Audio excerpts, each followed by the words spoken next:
Kalau berbicara tentang kulit ya berarti dia whole semuanya, antara kulit muka, kulit badan ya yang harus kita jaga kesehatannya. Untuk kesehatan kulit yang sehat itu adalah kulit yang sesuai dengan masa umurnya, masa selnya. Jika hal-hal yang sewajarnya terjadi memang terjadi itu sehat, tapi pada usia yang tidak sewajarnya timbul masalah-masalah, nah itu baru dikatakan tidak sehat. Ada sesuatu yang salah pada kulit kita. Karena memang perusak nomor satu kulit itu sinar matahari. Yang lain itu ibaratnya sinar matahari itu 50% ngerusak kulit. Yang lain yang tadi pola tidur, pola hidup, terus obat-obatan, kosmetik itu tuh cuma 50 bagi berapa gitu.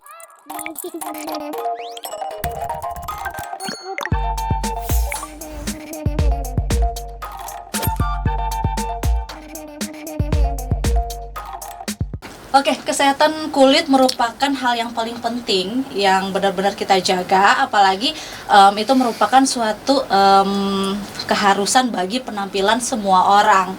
Dan tidak hanya cewek-cewek, tapi juga cowok-cowok di luar sana memperhatikan penampilan mereka, benar gak ya? Ya benar, apalagi gaya-gaya apa ya, Korea sekarang. Oh ya, Korean style ya, yang glowing kayak gitu.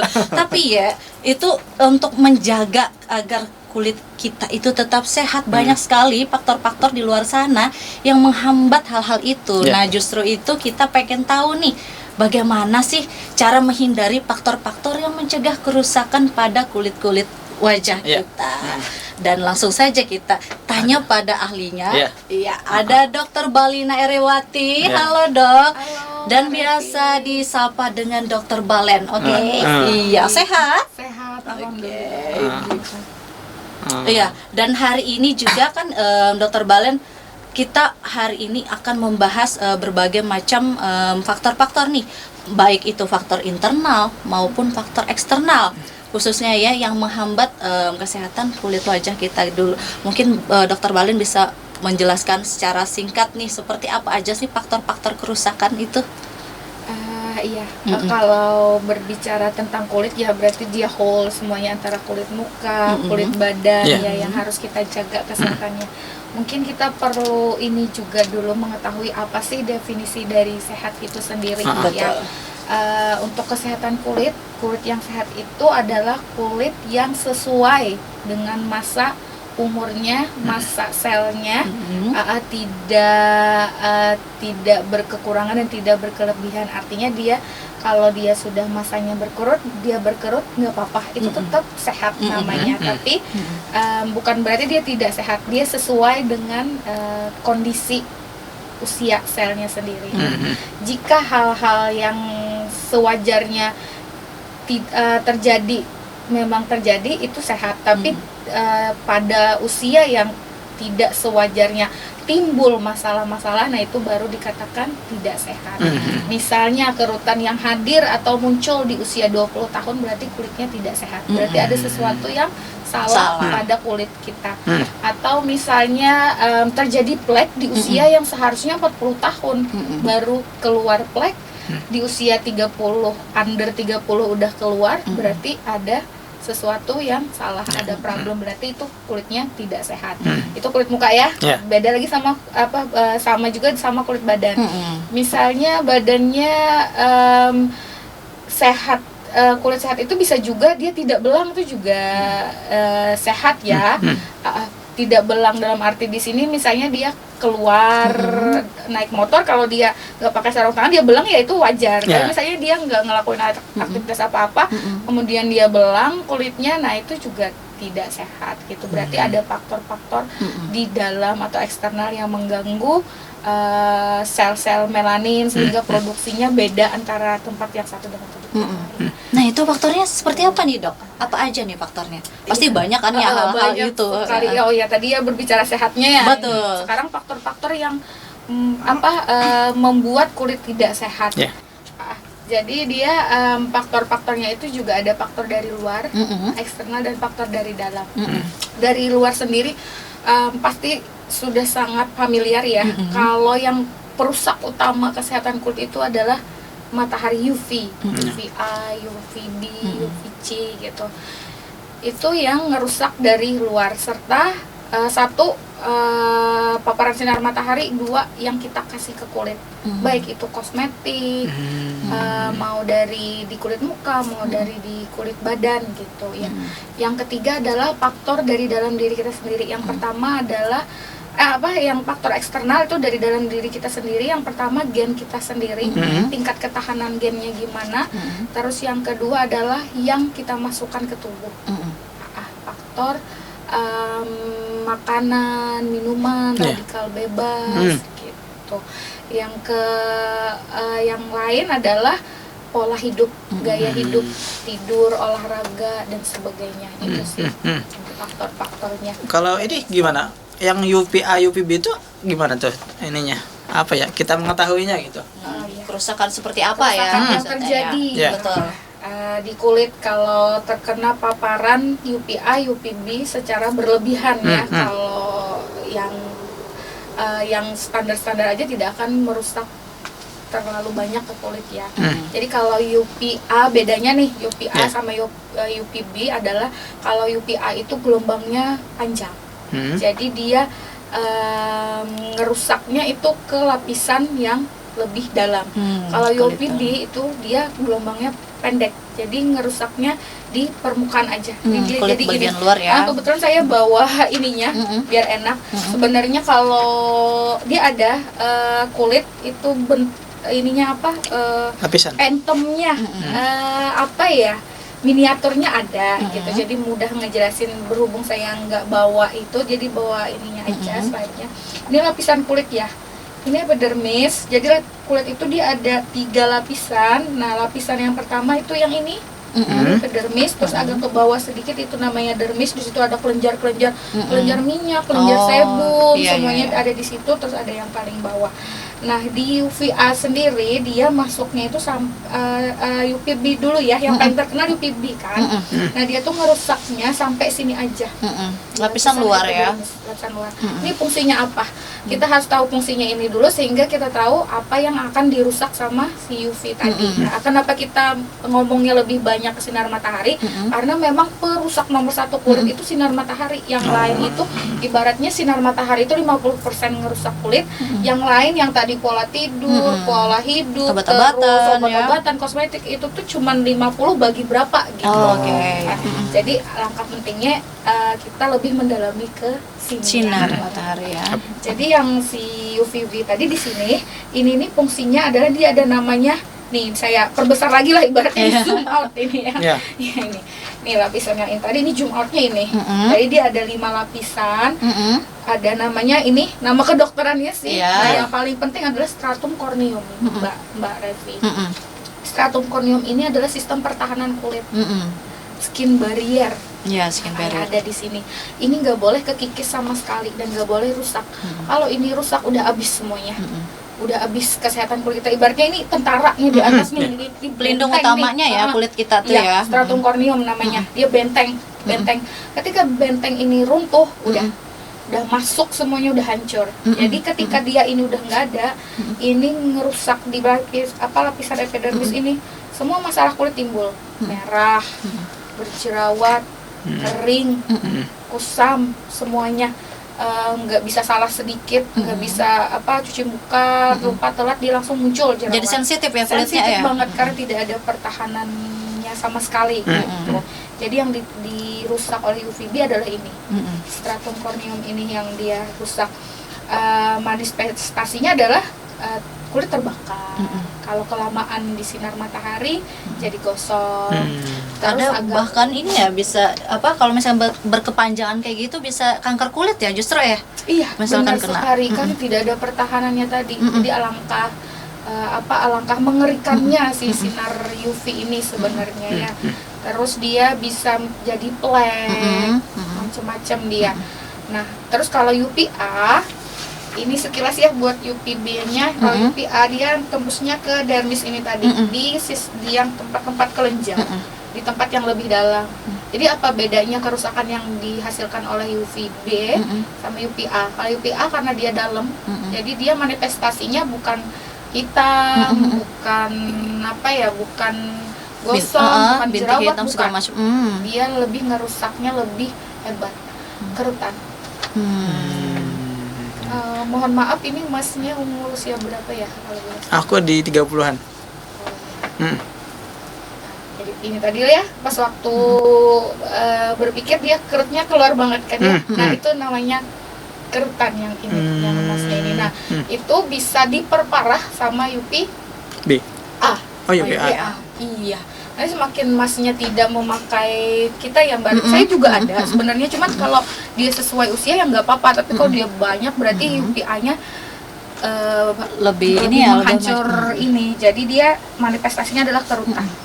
Oh, berarti UVA itu tidak ada pengaruh, misalkan nih karena lapisan si UVB-nya ini yang mesti terlindung ini rusak, baru masuk ke UVA. Cuman beda ya berarti ya pengerusakannya itu tadi, UVB tadi. Sebenarnya kalau si dermis, si stratum corneumnya tidak rusak pun dia tetap masuk. Cuman gitu. Intensitasnya berbeda mungkin. Oh iya. Apalagi kalau kita pakai sunblock, dia pasti mungkin berapa persen aja masuknya. Jadi sebenarnya gini Mbak Revi, pun dia masuk, dia udah ngerusak, tapi kalau kita dari dalam, ibaratnya tuh ada kuman masuk ke tubuh kita, terus kita minumin antibiotik, dia mati. Nah sama kayak gini, UVA kita hari ini terpapar UVA UVB, kita nggak bisa menghindari mereka, menghindari ini sama sekali nggak bisa. Jadi memang pasti ada masuk ke tubuh kita. Setelah dia masuk, mau dia rusak atau enggak nih si stratum corneumnya atau pertahanannya tadi, setelah dia masuk, langsung ibaratnya kita obatin, langsung kita kasih moisturizer, langsung kita minum antioksidan, langsung kita kasih buah-buahan. Nah dia sel yang tadi rusak regenerasi lagi, terus dia bagus lagi, gitu maksudnya. Kerusakan yang terjadi secara permanen itu adalah akibat dari kita tidak aware,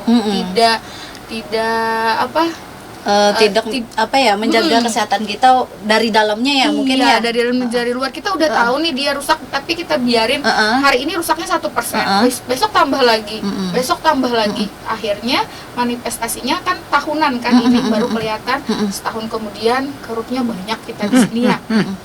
Di sini juga banyak pas ketawa gitu, atau plek timbul di sini, di sini. Nah setelah 1 tahun, berarti dalam 1 tahun itu kita tidak merepair, tidak meregenerasi lagi kulit kita. Ada kerusakan, kita regenerasi lagi, ada kerusakan, regenerasi lagi. Caranya ya itu tadi, sudah tahu misalnya hari ini sudah terpaparnya lebih dari setengah jam, sedangkan yang kita pakai misalnya SPF-nya yang 30, udah lebih sejam. Ya udah berarti kita sadar dong, kita udah kemasukan ibaratnya UVA UVB-nya, ya udah hari ini kita makan buah aja banyak-banyak gitu. Terus dari dalamnya lagi ya. Iya, dari dalam. Terus moisturizer, habis dia sunburn kan, habis dia panas langsung aja kering, ademin dulu kering, langsung moisturizer banyak-banyak gitu, langsung dibawa istirahat kulitnya. Iya, berarti PR-nya itu kan gimana kita caranya biar sinar ini tidak terlalu merusak kulit kita ya, baik itu dari luar dengan produk kecantikan tertentu atau dari dalam. Intinya kita tidak bisa menghindari si pengerusak tadi. Kita cuman bisa memperkuat tentara kita dan memperbaiki apa yang sudah dia rusak, karena tubuh kita itu pintar banget, pintarnya kalau dia dirusak kita bisa balikin lagi gitu. Oke, tapi kalau misalkan itu kan tadi sinar matahari ya, UV ya. Kalau misalkan polusi udara itu gimana? Kan kita nih naik motor nih ya, naik motor di belakang truk, debu bus langsung wajah. Saya ketawa. Misalkan setiap hari itu ya seperti itu, debu-debu polusi dan segala macam. Nah itu kayak gimana efeknya? Apakah sama juga dengan yang tadi sinar itu tadi ke wajah atau gimana? Iya. Kalau dibiarkan akan sama dia. Misalnya debu itu mengandung, dia kan banyak ya jenis-jenis, ada debu, kalau di tambang itu namanya ada debu arsen gitu ya, yang selain juga merusak kulit, dia juga bisa merusak ke paru-paru gitu ya. Jadi debu yang masuk itu ke lapisan kulit, sebenarnya ini tadi ya, ini kan lapisan kulit kan dia kan ada pori-porinya ya masuk gitu. Kalau kan ada namanya sistem pembersihan muka yang double cleansing, triple cleansing ya. Jadi debu yang segala macam jenis debu-debuan tadi yang bisa merusak kulit, mungkin dia dari jenis yang ada timbalnya atau apa gitu ya. Kalau dia tidak dibersihkan dengan double cleansing atau triple cleansing, pasti dia numpuk di sini. Numpuknya Sama- itu di pori-pori di ya? pori-pori. Oh, Terus pori-pori luar ya berarti iya, ya? berarti dia di lapisan epidermis ya. Dia tidak akan pernah masuk ke lapisan dermis. Nggak Oh, bisa iya. dia jauh dia ininya Oh, perjalanannya. Jadi dia akan merusak di bagian atas aja. Kemudian ketika dia tidak dibersihkan dengan baik, dia akan menyumbat pori-pori. Di situ nanti terjadi peradangan. Peradangan akhirnya terjadi bruntus. Bruntus akhirnya jadi jerawat. Gitu. Komedo, bruntus, jerawat akhirnya. Jadi memang merusak, iya, polusinya merusak, tapi untuk bagian atas gitu. Oke, itu tadi kalau polusi udara ya. Nah, kalau misalkan asap rokok nih, bagi-bagi yang perokok-perokok sana kan biasanya tuh agak kelihat lebih tua gitu. Iya, itu dia merusaknya dari dalam dan dari luar. Iya, itu Jadi, gimana itu? kalau asap rokok itu dia gini, jadi dia ngeluarin asap nih, kena, kita berbicara yang merokok ya, Iya. bukan kita yang kena. Asapnya aja udah nempel ke kulit kita, ke pori-porinya. Nah itu tuh perlu banget udah double cleansing. Habis ngerokok misalnya cewek nih, perlu banget nanti double cleansing walaupun dia nggak pakai bedak misalnya atau apa. Itu udah satu, dia udah ngerusak pelan-pelan dari luar, eksternal kulit dia. Terus dari dalam, racunnya kan banyak banget. Ada berapa, Mas, kalau saya boleh tahu? Racunnya, Mas. Racun rokoknya saya lupa loh beneran ini. Saya yang rokoknya nggak tahu. Bisa aja lah. Iya, ada banyak ya, nikotin, tar, apa itu ya banyak. Gitu. Nah, Itulah bahan-bahan yang ada di bahan-bahannya. rokok gitu. Ketika dia diisep ya, itu bahan itu dia termasuk dalam kategori namanya radikal bebas. Jadi radikal bebas itu adalah suatu zat yang tidak stabil. Kalau kami belajar kimia dulu ya, dia tidak stabil. Dia partikelnya itu dia kan ada neutron, kepanjangan deh saya itu. Jadi dia nyari pasangan terus. Iya. Radikal bebas itu dia nyari pasangan. Pasangannya didapat dari mana? Ini jadi radikal bebas nih, racun diisap di tubuh itu dipecah, dia jadi racun. Racun itu namanya radikal bebas. Nah, ini zatnya nih, dia punya tangan-tangan. Biasanya kan di kimia itu kan ada tangan-tangannya gitu ya. Nah, harusnya kan ada temennya di sini. Nah, di sini ada temennya gitu. Jadi dia tidak merusak sel, tidak merusak yang lain. Kan sel kita juga terdiri dari atom yang proses kimia juga kan. Ketika dia tidak punya pasangan, maka dia akan cari pasangan. Itu hukum alam udah. Makanya kita juga manusia nggak bisa sendiri kan. Bagian jomblo cuma cari pasangan gitu. Radikal bebas aja nyari pasangan Iya, ya. bener banget. Ibaratnya radikal bebas ini pelakor. Jadi dia nggak punya pasangan. Serem ya. Perumpamaannya. Oke. Oh iya, pelakor ya. Gak apa-apa. Jadi radikal bebas nih. Dia gak punya pasangan. Nih si sel kita yang bagus banget, DNA semuanya itu kan punya pasangan, sel kulit, sel jaringan ikat, semuanya kan terdiri atas sel. Jaringan-jaringan ini terdiri atas sel. Sel ini terdiri atas atom-atom kan. Dia punya pasangan masing-masing udah. Dia udah stabil gitu. Dia sudah stabil ketika si racun-racun ini datang yang tidak punya pasangan, dia ngerebut pasangan kita tadi. Direbut pelakor tadi. Pelakor tadi direbutnya akhirnya sel-selnya tidak stabil. Tidak stabil akhirnya rusak. Gitu. Dia kalau nggak ada pasangan dia rusak sel. Begitu juga kita. Ya manusia. Berarti kalau ini nih, contohnya kan ada di saya nih. Di saya kan mungkin ya udah umur 30 kalau keributan tuh maksudnya udah normal kah atau gimana? Nggak normal? Masuk mana? Udah jujur aja dah. Udah saya jujur sih. Tadi dari awal udah jujur ya. Saya Harusnya kerutan itu di umur berapa gitu? ya. Sebenarnya aging itu dia dimulai di usia 25 tahunan. 20 ke atas itu udah mulai usia aging. Dia ada referensinya gitu. Jadi dimulai dari usia 20 tahunan. Pun terjadi kerut wajar aja di usia di atas 25. Tapi banyak tidaknya sebenarnya yang menentukan dia wajar atau enggak sebenarnya ya. Kalau masuk ke alat saya namanya skin analyzer tuh udah ketahuan. Oh, kerutnya tidak sesuai. Oh, enak banget itu masuk. Udah ada catatannya. Ini kerutnya tidak sesuai usia. Tapi kalau misalkan secara kasat mata, Iya. iya. Dokternya belibet ya nyari kata-kata yang pas gitu. Tahu tersinggung atau enggak? Enggak apa-apa dong kalau gitu. Coba masnya ketawa. Hmm. Mbak Repi coba dilihat di sininya, di samping-sampingnya. Ada. Banyak sekali ya. Ada Oh, 3 iya. ya kulitnya ya. Terus coba naikkan alisnya ke atas. Gimana? Iya. Ya gitu. Oh, di sini ya, bagian sini ya. Iya. berarti ya? Oh, Banyak banget gitu. ya.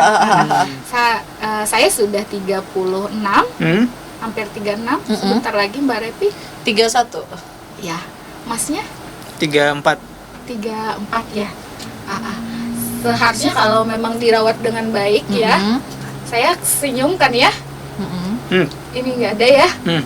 Nah, berarti yang tidak normal di masnya adalah ini mungkin ya kebanyakan. Iya. Dia Bu dokternya mancing biar masnya ngomong duluan. Enggak, kalau di saya kan sebenarnya Iya. awam aja nih. Perawatan muka lah, Iya, perawatan kulit segala iya. macam ya. Sebenarnya juga faktor stres mungkin ya. Iya. Karena kerjaan dia banyak loh, Dok. Iya. Kalau ini sih sebenarnya mungkin lebih pada bahagia ya. Oh, karena berarti dia kurang bahagia ya. enggak, dia bahagia banget. Soalnya dia ketawa, dia gitu. ketawa terus. Oke. Kalau kita kebanyakan mikir, ada tuh yang pasien saya yang dia sering di komputer gitu ya, dia sering konsentrasi, jadi sering sering memfokuskan pandangan dia ke laptop. Jadi ininya nih gini nih saya juga iya. masih ada ya, karena saya juga sering Kerutnya gini ya arahnya ya. yang gini ya. Nah ini dia besar banget biasanya di sini, dan kalau dia terlalu berekspresi di sini di atas, biasanya dia kalau tingkat stres itu yang lebih banyak muncul perutannya adalah yang ini dan di sini. Itu tingkat stres. Tapi kalau yang di sini bukan biasanya. Dia ini malah orangnya lebih terkesan ceria gitu. Okay. Karena dia terlalu, jadi otot itu kalau dia sering digunakan, dia rentan juga untuk terjadi kerutan. Jadi kemungkinan terlalu sering digunakan untuk benar sering. tertawa ya, dia melucu mungkin tertawa. Jadi di sini tuh lebih dari kita gitu. Iya. Kalau boleh saya berarti bilang, bentuknya itu ini alami ya sebenarnya, karena dia sering ketawa sering tadi, ketawa lalu gitu. terbentuk ya Iya, pelan-pelan kayak gitu. sebenarnya memang harusnya terbentuk di usia begini, cuman too much aja mungkin. Berarti Agak kalau yang di lebih sini, yang di sini tadi, kalau misalkan apa nih bedanya? Yang tadi kerutannya kayak gini ya arahnya, terus Iya, yang kayak ini gini yang di atas. Iya. Kalau ini karena dia sering memfokuskan, biasanya selain genetik juga ya, dia sering fokus gitu, gini kan dia sering berpikir gini. Oke. Jadi dia kerutannya lebih dalam di sini. Dan dia juga sering ngangkat alis, mungkin ya dia bingung atau apa, itu juga menyebabkan ini sih. Salah satunya untuk otot wajah ya. Iya, otot wajah itu salah satunya mungkin dengan dikasih moisturizer lebih sering gitu, supaya mengurangi aja sebenarnya kerutannya. Kalau menghilangkan sih nggak bisa, dia memang harus dibotok, itu hilang langsung sebenarnya. Kalau bagi saya nih orang awam, yang perawatan apa sih yang paling simpel aja gitu? Untuk menyehatkan kulitnya ya. Di facial plus rejuve aja itu udah. Pasti nanya, tuh apa? Iya, facial itu membersihkan muka, jadi dibersihkan kulit-kulit mati yang sudah menumpuk, terus di rejuve itu adalah sistem peremajaan kulit. Treatmentnya macam-macam, banyak banget. Kalau mau rejuve itu listnya banyak banget. Pilih aja yang mana aja, yang simple aja. Cukup 1 bulan sekali bersihkan muka dengan facial, terus plus rejuve, udah selesai. Udah nggak usah ribet sih sebenarnya, perawatan itu nggak mesti yang sebulan 2-3 kali, itu menurut saya nggak usah. Yang penting skincare di rumah, tahu cara merawat kesehatan kulit, setiap bulannya di facial dan di rejuve, udah selesai gitu. Nah mungkin kalau hanya Aye skincare-nya ya, Nggak ada. pasti bingung. Skincare yang seperti apa gitu. Kasih aja Mas Ayah dari tadi saya Hampir nggak ada skincare. Nggak ada. Berarti sebenarnya perlu arahan dari dokter Balen kayak gitu, biar bisa ngerawat walaupun seminimalis mungkin lah, nggak seribet kayak kita ya cewek-cewek kan banyak tahapannya ya. Iya. Kalau cowok kan biasanya habis mandi sabun wajah udah, bahkan sabun mandi dipakai ke wajah. Benar nggak? Oh enggak. Yang jelas Oh, iya. sabun wajah enggak. Oh iya. Oh iya. Oh, berarti sabun mandi di ke wajah? Enggak juga. Enggak juga. Oh, enggak pakai sabun. Jarang. Paling Oh. hampir nggak pernah. Oh iya, Soalnya, pajak ya ohnya. soalnya tuh gini, kalau saya nih, kalau keseringan pakai sabun muka ya sudah nanti keterusan terus tuh sabun muka terus. Itu yang saya nggak mau. Memang kalau misalkan keterusan Iya. kenapa? Iya, ya? iya, Iya, kenapa emang? efeknya kan pengeluaran banyak. Saya tuh mikirnya apa dia takut kulit kering gitu Iya, sudah terlalu iya banyak nyuci, iya cuci, sudah gitu. siap-siap jawaban. Oh enggak, berarti skincare-nya belum tepat aja. Padahal mau bilang gitu tadi. Ternyata di luar ekspektasi. Berarti pertanyaannya ada nggak trik-trik yang udah bisa bikin hemat gitu, nggak ke produknya gitu? Aduh, dokter Baul. Udah pakai tanaman apa, tumbuhan apa gitu ditumbuk. Aduh. Atau paling hemat itu pakai pupur dingin. Oh, pupur dingin kan. Iya kadang. Oke lah. Ini obrolannya jadi aneh. Oke. Terus kalau gini dok, kalau misalkan tadi kan dari paparan sinar matahari, polusi, terus kemudian apa Radikal asap bebas, ya. Oh ya tadi radikal bebas. Kalau misalkan dari faktor misalkan genetik tadi, nah itu tiba-tiba apa ada dia tiba-tiba dari misalkan dari lahir atau usia berapa itu tiba-tiba ada udah keluar kayak apa sih? Melasma. Melasma Iya. atau bintik hitam yang lain gitu atau yang freckles, ya. ya kayak ada putih-putih atau merah-merah di wajahnya padahal istilahnya dia tidak terlalu apa ya terkena yang polusi luar atau sinar apapun itulah dari emang dari dianya gitu tiba-tiba pas lahir atau mungkin usia berapa itu udah muncul itu karena apa? Genetiknya. Iya. Genetiknya itu apakah bisa genetik itu dihilangkan kah itunya Atau karena kan diobati. luar ya lapisan kulit luarnya kah atau memang itu sudah menjadi apa ya istilahnya udah permanen lah di wajahnya itu gimana? Kalau berbicara masalah genetik, berarti itu sulit banget. Berarti itu bawaan ya, yang hampir tidak bisa diobati. Tapi menurut saya itu bisa dikurangi. Misalnya dia ada namanya freckles. Kalau melasma sih lebih seringnya berapa persennya gitu, hampir 50%-nya adalah karena kita sendiri gitu. Karena proses yang terjadi usia dan karena habit kita sendiri, kelakuan kita sendiri gitu, pakai apa, sering panas-panasan gitu. Tapi ada yang namanya freckles. Freckles bintik yang kecil-kecil hitam. Nah, itu biasanya juga dipengaruhi oleh genetik, malah kebanyakan genetik kayak orang barat ya. Ketek di Iya, sini ya. betul. Malah cantik katanya di sini Dari ini merah-merah juga kan ada juga merah-merah kayak juga gitu. dan bintik-bintik yang kecil-kecil Iya, ya itu iya, namanya iya. freckles. Nah, itu dia kebanyakan genetik. Nah, dia sulit sekali itu kalau datang ke saya gitu freckles itu susah sekali saya buat nyembuhinnya, mau di laser, mau di suntik gitu ya, butuh perjuangan yang panjang pun tidak bisa hilang sama sekali gitu. Karena itu udah masuk di lapisan dalam kah, dok, atau karena gimana? dia DNA namanya. Setiap manusia kita kan punya namanya DNA ya.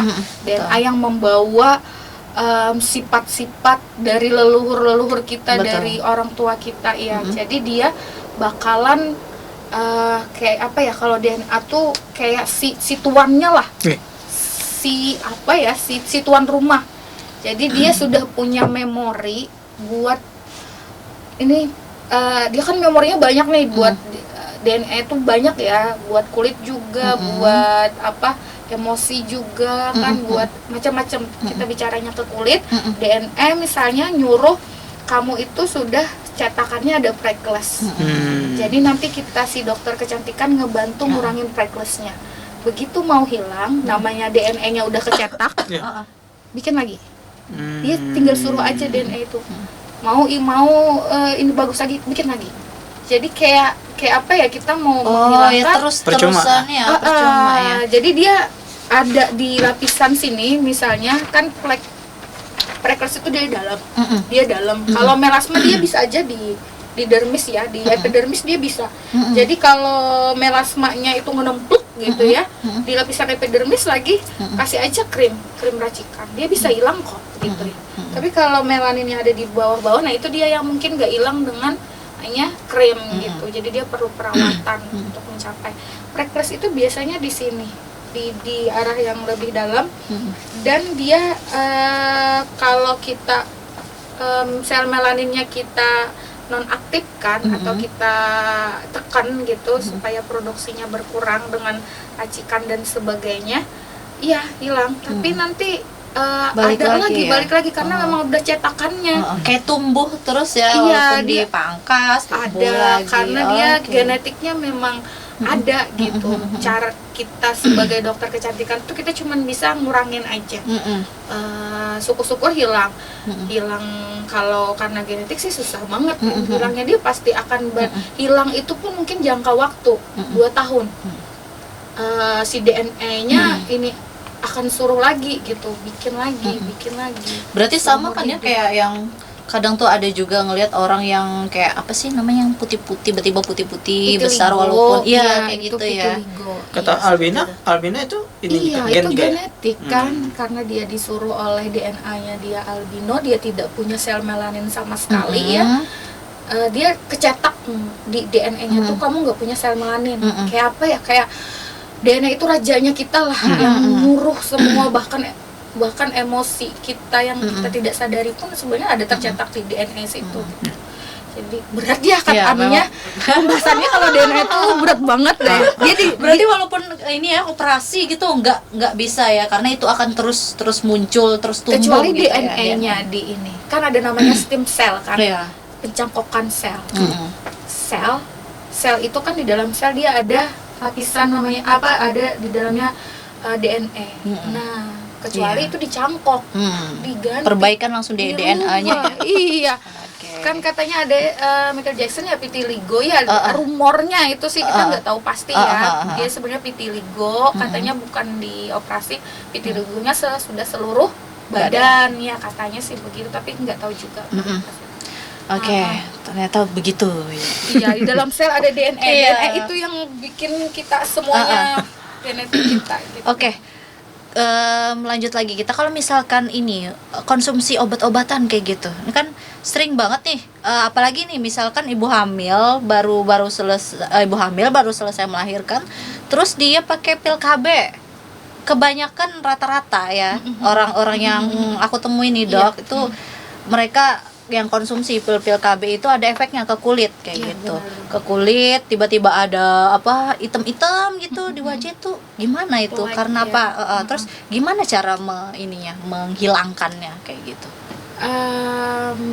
Itu namanya disebut pencetus artinya.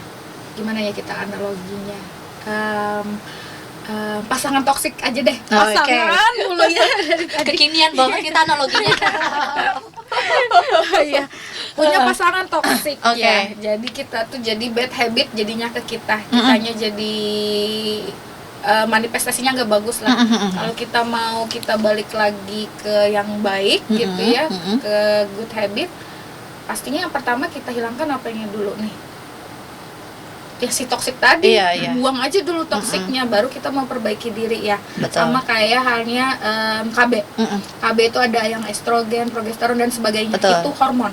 Hormon itu memicu sel melanin. Jadi dia pencetus. Sama kayak pasangan tadi, dia tuh pencetus. Dia tuh pencetus yang bikin kita bad habit jadinya. Sama kayak gitu, itu pencetus sel melanin jadi banyak. Sebenarnya kita normal, sel melanin itu kan diperlukan untuk melawan sinar UV. Gitu kan. Jadi gosong itu sebenarnya bagus. Kalau kita gosong berarti sel melanin kita bekerja. Bagus banget. Cuman kalau kebanyakan tuh nggak bagus. Jadi malah oper gitu ya. Jadi hitam banget. Nah, sel melanin yang tercetus karena hormonnya tidak, yang entah kebanyakan tidak stabil, dia akhirnya banyak dan menumpuk di daerah tertentu, khususnya di kulit. Jadi dia namanya melasma. Banyak pasien saya yang saya obatin ya krim, laser, sebagainya udah semuanya susah banget dia sembuhnya. Kalau dia nggak lepas KB-nya. Jadi saya sarankan biasanya KB-nya dulu. spiral gitu. Jadi lepas itu dulu baru bisa kita obatin. Gitu. Jadi Pemicunya selama itu ya. pemicunya ada, selama itu juga dia nggak bakalan sembuh. Jadi harus hentikan dulu, cari opsi lain. Saya biasanya kalau saya sih, kalau dia datang saya selalu tanya 5 faktor.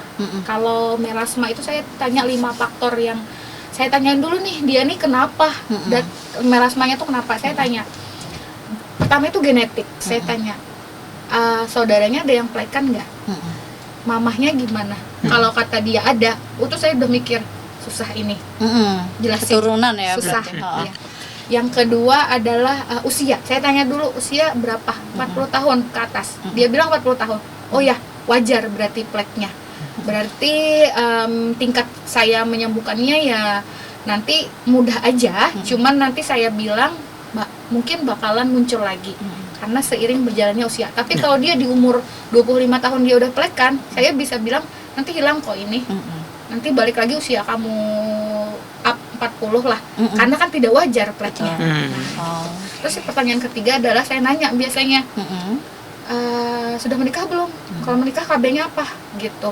Kalau dia bilang pil, nah saya nanti nanya lagi pilnya jenisnya yang mana. Dia ada memang pil yang hormonnya agak stabil gitu. Oh, jadi dia tidak. Kalau saya sebut merek nanti Iya. saya harus dibayar dong. bayar saya. Berarti tergantung pil yang dikonsumsi Iya. ya. Nah, saya- Ada yang justru pil ini yang keras ya kita anggap ya, Iya, keras yang dia memicu ada. hormonnya itu membuat kulit kita ini ada Jadi yang sedikit. melasma. Iya, jadi terus Oke. kalau dia bilang, apalagi kalau dia bilang ini boleh nggak ya saya sebut suntik gitu ya? Ya. Nah, itu kan sangat-sangat tidak stabil menurut Oke. saya sebagai dokter. Oh, berarti suntik itu lebih tidak stabil daripada yang konsumsi pil KB ya? Ini sepengalaman saya selama 7 tahun di dunia kecantikan, yang suntik itu lebih rentan untuk terjadi melasma dibandingkan yang KB. Oke. KB Pil. pil ya gitu. Nah, kalau dia karena dia suntik dan pil yang tidak saya sarankan itu, biasanya saya suruh lepas kalau memang mau benar-benar hilang sama bagus gitu melasmanya hilang. Selama dia masih pil ini, saya biasanya ini dulu ya kita coba aja. Kan dokter tuh pasti ngomongnya gitu dulu. Iya. Kita coba aja, tapi pada kenyataannya nanti memang agak sulit gitu. Yang keempat saya biasanya nanya dia pakai sinar mataharinya gimana, paparannya sama kayak tadi ya. Kalau dia Kerjanya di luar paparannya- ruangan atau di dalam ruangan seperti Kalau itu. dia di luar ruangan paparannya lama, UV-nya banyak ya wajar lah. Saya juga ngobatinnya pasti agak susah juga kalau dia tidak mengurangi. Nanti saya obatin dia balik lagi terpicu lagi, kan pemicunya semua pemicu. Terus yang kelima saya akan nanya, kamu pakai produk apa? Bepom, racikan atau abal-abal. Nah, kalau abal-abal juga pemicu dia. Kalau Bepom racikan ya enggak lah ya. Tapi kalau dia abal-abal pemicu, sama kayak tadi, sama kayak hormon pemicu, sama kayak sinar matahari pemicu, sama kayak- Ketidakcocokan kosmetik ya berarti ya. Iya. Kalau dia abal-abal tolong stop gitu. Pun diobatin pasti balik lagi karena pemicunya selalu ada. Jadi intinya kalau kita mau ngobatin hasil dari kerusakan yang terjadi di kulit kita, stop pemicunya. Putusin si pasangan toksiknya. Bagus nanti hidupnya gitu. Betul sekali. Oke, kalau untuk obat-obatannya itu tadi hanya untuk obat hormon aja kah, atau misalkan lagi ada orang nih dia sakit-sakit agak berat ya, dia konsumsi obat-obatan yang agar penyakitnya ini nggak kambuh kayak gitu, tapi jangka panjang. Itu ada juga nggak sih efeknya ke kulit, atau hanya obat-obatan yang seperti pil KB tadi yang untuk hormon itu aja? Ada sebenarnya. Ada ya, ada juga beberapa efeknya ya. obat yang berefek ke kulit kita sebenarnya. Jadi kalau misalnya kita ambil contoh penyakit apa nih, misalnya minum obat apa ya sering biasanya. Inilah paru-paru misalkan nih. Oh iya, benar sekali ya itu. Kalau dia orang yang berat. concern terhadap kecantikan gitu ya, beda halnya sama orang yang nggak concern ya. Dia concern kecantikan, saya ini konsumsi lama 9 bulan, kulit saya jadi kering gitu ya, terus karena kering jadi jerawatan gitu ya. Menurut saya dikonsultasikan ke dokter spesialis parunya untuk dirujuk ke spesialis kulit, karena kita nggak mungkin nyetop obatnya. Betul. Kita meminimalisir kerusakan yang terjadi, bukan kerusakan sih, gangguan sebenarnya. Kalau obat diperuntukkan untuk penyakit jangka panjang, biasanya dia sudah melalui proses proses penelitian lah, yang dia tidak akan merusak banyak terhadap tubuh kita gitu, mengganggu mungkin. Nah jadi sebaiknya dikonsultasikan ke dokter spesialis kulit kelamin atau dokter estetik untuk menangani gangguan yang mungkin diakibatkan jangka obat-obatan panjang. tadi ya, seperti apa penanganannya Iya. ya lebih lanjut. Jadi memang harus ke dokter yang si empuknya dulu, si empuk penyakit, baru dokter si empuk penyakit yang ke dokter kulit atau ke dokter estetiknya gitu. Kalau ini dok, penyakit kulit itu kebanyakan sama orang-orang nih, orang umum, kebanyakan apa aja? Penyakit kulit ya, yang kita ini ya, yang sering dikeluhkan ke saya itu sih bener banget melasma, plaque yang sering datang, sama jerawat itu udah Jerawat yang beruntus gitu ya, yang listnya paling atas lah. Kalau nggak dia datang karena melasma, kalau nggak dia datang karena jerawat. Karena kalau dia mau glowing aja, dia biasanya cari skincare sendiri. Kecuali udah ada kerusakan kulit, baru dia datang ke dokter kulit atau ke dokter estetik gitu ya. Oke. Menarik ya. Jadi tahu kita kayak gitu. Kalau misalkan juga tadi kan obat-obatan kayak gitu, kosmetik yang tidak cocok pun itu juga berbahaya, yang tidak sesuai dengan jenis kulit kita. Nah, tadi kan kita dari aspek faktor-faktor yang tadi, faktor luar lah ya itu ya.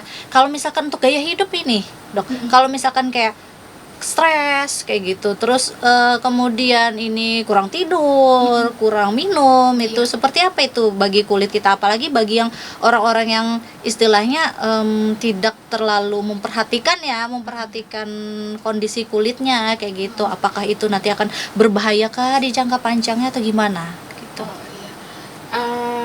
Tadi ya ada yang faktor internal, eksternal, terus ada lifestyle. Betul. Ya. Kita berarti bicara yang ketiga ini, lifestyle-nya ya. Gaya hidupnya.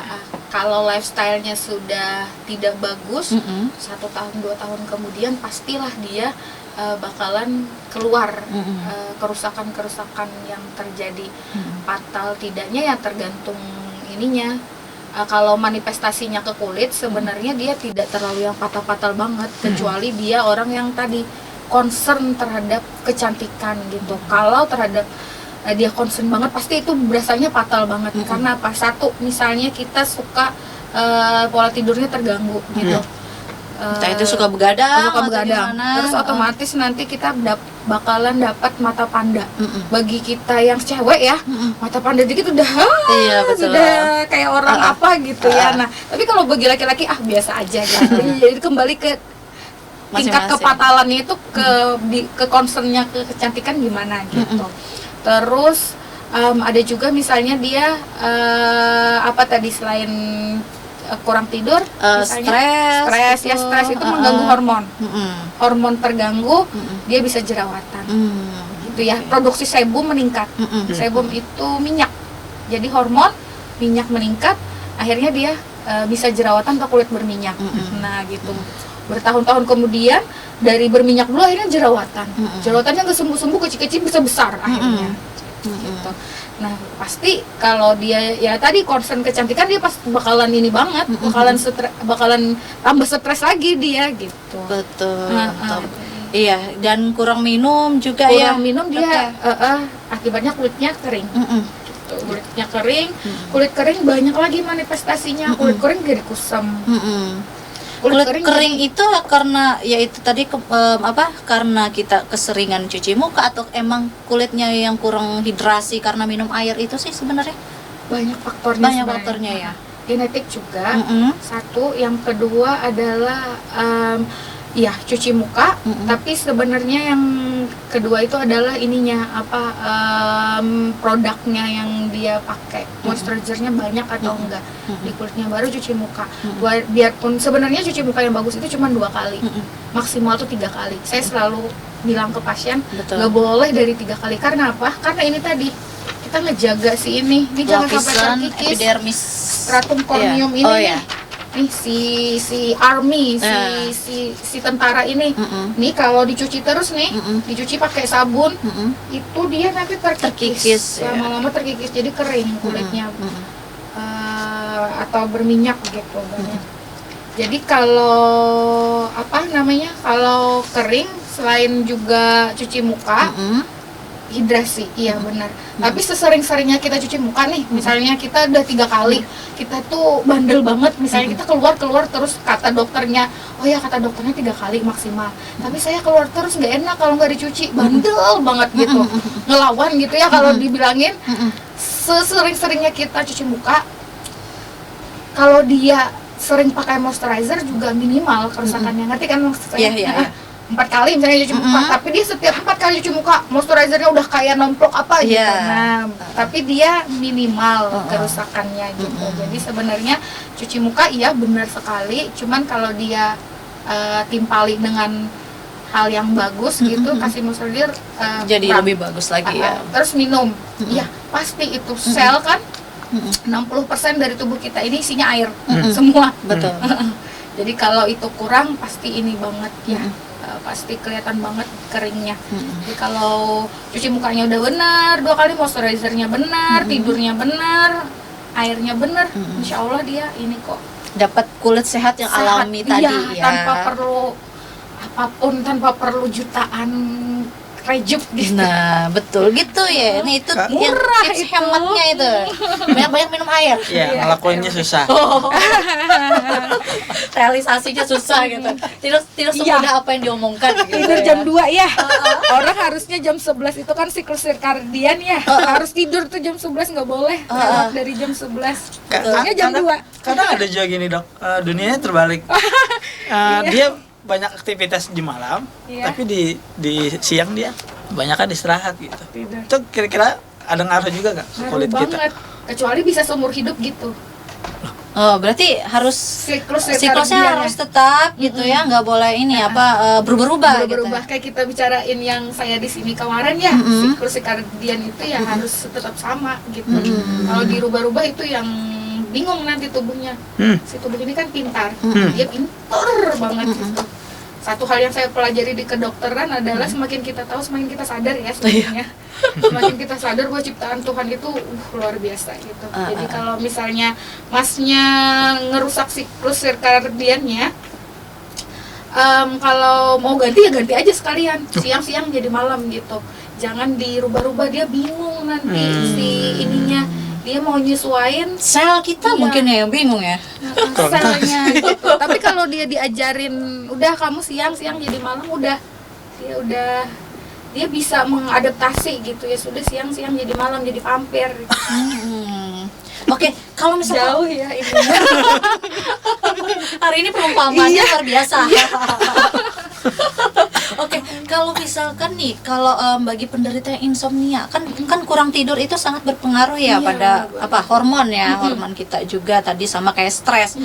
Nah, dia yang tidak bisa tidur tadi bukannya dia pengen kurang tidur, tapi memang tidak bisa tidur, terus dia konsumsi obat-obatan untuk tidur, itu gimana dok? Itu apakah istilahnya kan jadi dibilang kurang tidur ya enggak, karena dia pakai yang obat tadi tidur, tapi ada efeknya enggak sih untuk tubuh dan kulitnya sendiri itu? Kalau dengan bantuan obat tadi dia tidurnya pas, misalnya dia sudah didiagnosa insomnia oleh misalnya psikiater gitu ya, terus dia diberi obat tidur atau obat penenang yang dia konsumsi sebelum jam 11, dia tidur jam 11 dan dia bangun setelah 7 jam kemudian, nggak apa-apa, dia nggak akan ada efek ke kulitnya karena kulitnya mendapatkan dia bisa regenerasi dengan baik, siklusnya dapat gitu ya, nggak apa-apa, dia nggak akan muncul jerawat akibat kurang tidur dan sebagainya, stres nggak akan, cuman ini efeknya nanti ya. Efeknya ke tubuh dan ke sistem saraf karena kan dia dikasih obat penenang, dikasih obat tidur ya. Kalau ke kulit sih tidak asal terlalu berpengaruh tidak ya. berpengaruh karena dia tidur, karena dapat regenerasi kulitnya di jam berapa dia dapat, tidak terlewat gitu. Ke yang lain iya, ke yang lain iya, kulit enggak. Asal jam 11 tidur, 7 jam kemudian bangun, tidurnya pulas, pas di fase tidur, udah selesai. Ya, oke, seru banget nih. Apa lagi? Ada yang mau ditanyain? Masih ada dokter banget di studio kita. Sekalian konsultasi kali. Konsultasi gratis maksudnya. Ketemu dokternya lah ya. Iya benar. Masuk skin anak Jujur banget sih. Jujur banget sih. Oke. Gimana, ada lagi? Loh, Oke, cukup. Ya, terima kasih banyak Ya, sama-sama. telah hadir di studio kita, Dr. Balen. Semoga nanti kita bisa ngobrol lagi, mungkin lain kali Iya. dengan tema yang berbeda ya.